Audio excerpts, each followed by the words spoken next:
Lógicamente, los servicios telemáticos relacionados con Internet son muchos y algunos de ellos gozan de gran popularidad.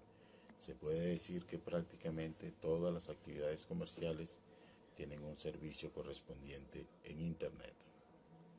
La mayor parte de los servicios relacionados con Internet están basados en el servicio web, aunque muchos de ellos se apoyan en otras tecnologías para llevarlos a cabo. Algunos ejemplos son los servicios de correo electrónico, los servicios de difusión de radio y video. Existen cada vez más operadores y pequeñas emisoras que proporcionan emisiones digitales de sus programas tanto de radio como de televisión. Incluso existen emisiones de radio exclusivamente digitales, es decir, solo emitidas por Internet. También existen otros servicios como el servicio de comercio electrónico a través de páginas web. Las empresas ofrecen completos catálogos y venden sus productos, promocionando medios de pago cada vez más seguros. Otro servicio es el servicio de banca virtual. La mayor parte de las entidades bancarias proporcionan la posibilidad de efectuar todo tipo de operaciones bancarias desde Internet con un alto grado de seguridad. Pero quizás en el ámbito de los sistemas telemáticos, el servicio relacionado con Internet más representativo es precisamente el servicio de acceso a Internet proporcionado por los llamados ISP, Internet Service Provider o proveedor de servicios de Internet. Actualmente el acceso a Internet a clientes residenciales se proporciona mediante las siguientes tecnologías. Pueden ser la RTC, el RDSI, el cable, el ADSL, además de algunas tecnologías minoritarias actualmente como el Wi-Fi, WiMAX o VSAT. La tecnología ADSL surge por la necesidad de proporcionar nuevos servicios que necesitan una infraestructura de acceso con un gran ancho de banda. Hasta ese momento el acceso residencial a Internet más común era por medio de la red telefónica utilizando un módem de banda vocal que ofrecía una velocidad de transmisión teórica de 50 kilobytes por segundo, aunque en la práctica no superaba nunca los 45 kilobytes por segundo. En España y en la mayor parte de los países europeos, el ADSL es la tecnología de acceso a Internet más extendida. En Estados Unidos, sin embargo, son las redes de televisión por cable la tecnología de acceso a Internet más utilizado. El acceso a Internet a clientes residenciales se ofrece por varias operaciones o varios operadores. El servicio de acceso a Internet de banda ancha a través de líneas ADSL los proporcionan operadores aquí en Colombia como Claro Colombia, DirecTV, ETV, UNE, Telefónica, Tigo y Movistar Colombia. Servicio de datos. Circuitos punto a punto. Las redes punto a punto son aquellas que responden a un tipo de arquitectura de red en las que cada canal de datos se usa para comunicar únicamente dos nodos. Cada canal de datos se puede usar para comunicarse con diversos nodos. X25. X25 es un conjunto de protocolos usado para establecer la conexión entre el equipo terminal de datos, llamado DTE, y el equipo de terminación de circuito de datos, o llamado DCTE, de una red de comunicación de paquetes.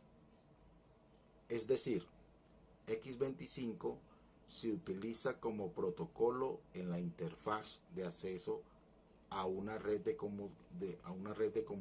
conmutación de paquetes. La X25 se define como la interfaz entre equipos terminales de datos y equipos de terminación del circuito de datos para terminales que trabajan en modo paquete sobre redes de datos públicas.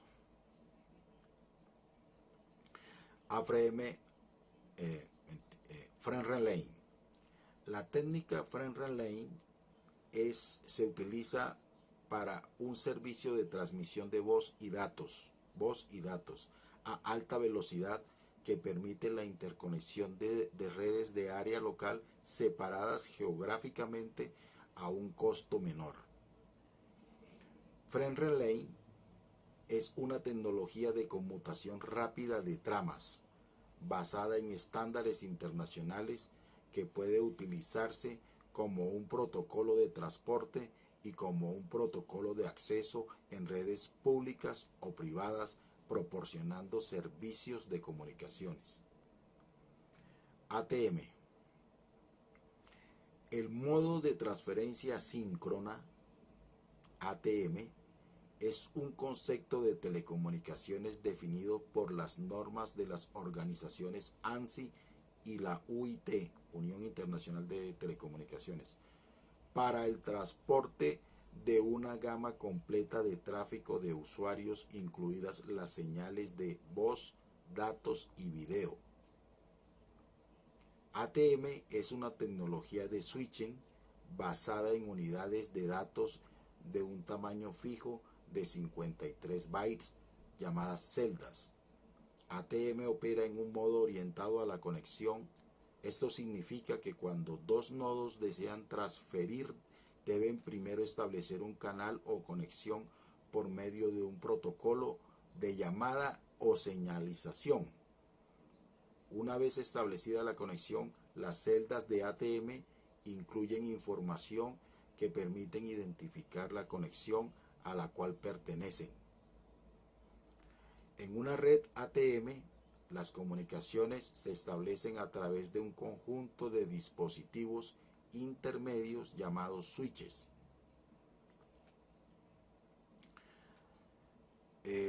Transmisiones de diferentes tipos, incluyendo video, voz, datos, pueden ser mezcladas en una transmisión ATM que puede tener rangos de 155 megabytes por segundo a 2.5 gigabytes por segundo. Hablemos ahora de las redes privadas virtuales. Una red privada virtual, o VPN, por sus siglas en inglés, Virtual Private Network, es una tecnología que permite una extensión de la red local sobre una red pública. Para una red VPN, lo interesante es conocer sus ventajas. Las redes privadas virtuales permiten conectar dos o más sedes de una empresa utilizando como vínculo Internet, permitiendo a los empleados de cualquier empresa la conexión desde su casa, o que un usuario pueda acceder a su equipo doméstico desde un sitio remoto, como por ejemplo un hospital, un hotel, la misma empresa. Todo ello utilizando la infraestructura de Internet. Para hacerlo posible de manera segura es necesario proveer los medios para garantizar la autenticación, integridad y confidencialidad de toda la comunicación. De ahí la importancia de contar con proveedor de servicios con experiencia en redes que puedan garantizarnos seguridad, escalabilidad y soluciones adaptadas a las necesidades del cliente. La red VPN o red privada virtual muestran claras ventajas a las empresas, como son la integridad, la confidencialidad y seguridad de datos. Las VPN reducen costos y son sencillas de usar. Facilita la comunicación entre dos usuarios en lugares distantes. Ahora, vamos a hablar de redes LAN. Una red de área local o LAN, por las siglas en inglés de Local Area Network, es una red de computadoras que abarca un área reducida a una casa, un departamento, un edificio o una bodega. La topología de red define la estructura de una red. Una parte de la definición topológica es la topología física, que es la disposición real de los cables o medios. La otra parte es la topología lógica, que define la forma en que los hosts acceden a los medios para enviar datos. En Colombia, ¿quiénes prestan los servicios de redes privadas virtuales o VPN? Pues está ETB, Tigo Une, Claro Colombia, Telefónica, Movistar. Redes de comunicación VSAT. VSAT significa terminal de apertura muy pequeña. Se trata de pequeños terminales que se pueden instalar en sitios dispersos y conectarse a un hub central gracias a un satélite. Utilizan platos de antena que varían de 0,75 hasta 3,8 metros y son capaces de recibir y transmitir. La tecnología VSAT representa una solución rentable para usuarios que quieren tener una red de comunicación independiente y a la vez conectar muchos sitios dispersos geográficamente. Las redes VSAT ofrecen servicios vía satélite capaces de soportar internet, redes LAN, comunicaciones voz IP, video, datos y permite crear potentes redes públicas y privadas de comunicación fiable. Este sistema VSAT opera con frecuencias con banda C, banda KU y otras frecuencias. Aunque las comunicaciones vía satélite están enmarcadas dentro de las telecomunicaciones propiamente dichas, se presentan varios tipos de comunicaciones vía satélite. Los satélites de comunicaciones son complejos sistemas repetidores situados a gran distancia de la superficie de la Tierra, desde donde cubren una gran zona de cobertura. En función de la órbita en la que se sitúen, hay tres tipos de satélites. El GEO, o sea, Geostationary Earth Orbit, o sea, situados en órbita geoestacionaria a una altura en torno a los 36.000 kilómetros. A esta altura el periodo de rotación es de 24 horas, por lo que el satélite siempre está en el mismo lugar visto desde la Tierra. Su principal ventaja es que cubren áreas muy extensas, aunque tienen el inconveniente de su elevada latencia debido a la gran distancia que recorre la señal. Otro tipo de satélites es el MIO, Medium Earth Orbit, satélites situados a una distancia menor de la superficie terrestre, entre 10.000 y 20.000 kilómetros. Debido a ello, su periodo de rotación no coincide con el de la Tierra, por lo que su posición relativa respecto a esta no es fija. Además, los satélites MIO ofrecen menor cobertura que los GEO y por lo tanto se necesitan varios satélites para cubrir una zona de gran extensión. Su latencia lógicamente es menor.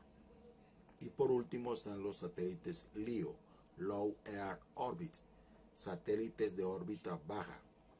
La distancia de la superficie terrestre está entre los 500 kilómetros y los 5.000 kilómetros, por lo que su latencia es muy baja. Sin embargo, debido a su baja situación, cubren una área reducida, por lo que son necesarios muchos satélites para cubrir un área extensa. Hay dos tipos de topologías en las que un sistema VSAT puede funcionar. La primera es la bidireccional en estrella. Esta es ideal para organizaciones que utilicen una estructura de procedimiento centralizada, es decir, un gran número de sucursales que se comuniquen a menudo y en tiempo real con la estación central. Las comunicaciones se llevan a cabo a través de una estación maestra llamada hub. En esta configuración se proporcionan velocidades que van desde los 64 kilobytes por segundo hasta los 2000 kilobytes por segundo. La segunda son los sistemas mallados, utilizados en redes corporativas. Esta configuración ofrece comunicación directa de todos los nodos La comunicación bidireccional se consigue mediante multiplexación por división en el tiempo, lo que se llama MDT. Se utiliza una frecuencia de transmisión que contiene varios canales, cada uno de ellos asignado a una estación receptora. En esta configuración se proporcionan velocidades entre los 2 megabytes por segundo a 34 megabytes por segundo. En Colombia los proveedores de esta tecnología lógicamente pues son DirecTV, que ese es el claro ejemplo con esas antenas BISAT, Tigo Une, ETV, Claro Colombia, Movistar. Fundamentos de sistemas móviles celulares. La telefonía celular debe su nombre a la forma como se divide el área de servicio del operador en una serie de hexágonos que, al ser unidos entre sí, forman una figura de celdas similar a un panal. En cada celda hay una estación base que cuenta con un transmisor y un receptor de radio de baja potencia. Cada estación cubre una determinada área geográfica. La unión de varias de ellas forma la red celular, a través de la cual se puede establecer comunicaciones. La formación de un sistema de células o una red depende, entre otros factores, de la topografía, la potencia de los transmisores y la cantidad de tráfico, o sea, el número de llamadas en determinado momento, que vayan a soportar las células. A medida que la distancia entre las estaciones base y la móvil se incrementa, la señal se puede deteriorar. Las llamadas en la telefonía celular se hacen a través de señales de radio. La red celular está diseñada para utilizar al máximo la gama de frecuencias posibles. A medida que aumenta el tráfico de llamadas, se hace necesario subdividir más células e instalar estaciones bases para reducir la interferencia y aumentar la utilización de la frecuencia. A cada una de esas estaciones se le asigna un grupo de frecuencias que, debido a la configuración de la red en forma de panal, pueden ser reutilizadas en celdas que no sean contiguas ni demasiado cercanas. La posibilidad de volver a emplearlas es, a juicio de los técnicos, una gran virtud, pues las radiofrecuencias son limitadas. Por ejemplo, la llamada que un usuario hace desde un teléfono celular es transferida en forma automática de una estación base a otra, generalmente sin interrupción, hasta llegar al centro de conmutación móvil, equivalente a una central telefónica, que se encarga de llevar la llamada a su destino. En este caso, casi que se puede hablar de equipos inteligentes que cambian de frecuencia sin que el usuario lo note. Todo este fenómeno se da sin que el usuario intervenga, de la misma manera que hoy una persona en una ciudad cualquiera del país puede llamar de larga distancia sin enterarse de que en su comunicación intervinieron por lo menos 2 empresas. Pero como la mayor parte de las comunicaciones de una persona no son con otros teléfonos celulares, sino con aparatos de la red convencional, o sea, llamadas a teléfonos fijos, es necesario que esa red celular se conecte con las telefónicas tradicionales. En Colombia, al igual que en todo el mundo, existen 2 formas en las cuales la información de cualquier tipo puede ser transmitidas en los medios de telecomunicaciones, incluidas la telefonía celular analógica o digital. En el sistema analógico se produce la transmisión de un espectro continuo de frecuencias. El sonido que usted escucha y la luz que ve consiste en tal que es un espectro continuo. En el primer caso, el rango de frecuencia va desde los 30 a los 15.000 Hz, o en gente con muy buen oído va hasta los 20.000 Hz. En contraste con la transmisión digital, que significa que es una sucesión de pulsos on-off que son enviados, o sea, paso o no paso de corriente, que son enviados en la misma forma que los datos, que son enviados en la misma forma que los datos cuando viajan en los circuitos de computador. Otra forma de decirlo son secuencias de unos y ceros. Estos pulsos son denominados bits o unidades de información. Debido al desplazamiento de los usuarios, es posible que en algún momento se alcance el límite de cobertura de alguna de las células. En este caso, otra célula se encargará de permitir la comunicación. Este traspaso se conoce con el nombre de handoff y se debe lograr sin que el usuario lo note. Lo que ocurre es que la central indica a la célula más apropiada que debe tomar la llamada ya existente, dándole prioridad sobre nuevas llamadas. Este proceso se hace más crítico cuando no solo se llega al límite de cobertura de una célula, sino que se llega al límite de cobertura del sistema al cual pertenece el usuario. En este momento, la llamada pasa a ser administrada por el operador de la otra zona. En este caso, no solo ocurre el handoff, sino que el usuario pasa a ser visitante del otro sistema. Todo el proceso de registro en el nuevo sistema es lo que se conoce como roaming. Este registro se debe realizar para que se pueda identificar correctamente al usuario visitante y así poder realizar todos los procesos de tasación y facturación de la llamada. Funcionamiento de VoIP. Las siglas VoIP significan Voice over Internet Protocol, o en castellano voz sobre el protocolo de Internet, o voz por protocolo de Internet, también llamado voz sobre IP, voz IP o VoIP. Siglas en inglés de Voice over IP, voz sobre IP. Es un conjunto de recursos que hacen posibles que la señal de voz viaje a través de Internet empleando el protocolo IP, protocolo de Internet.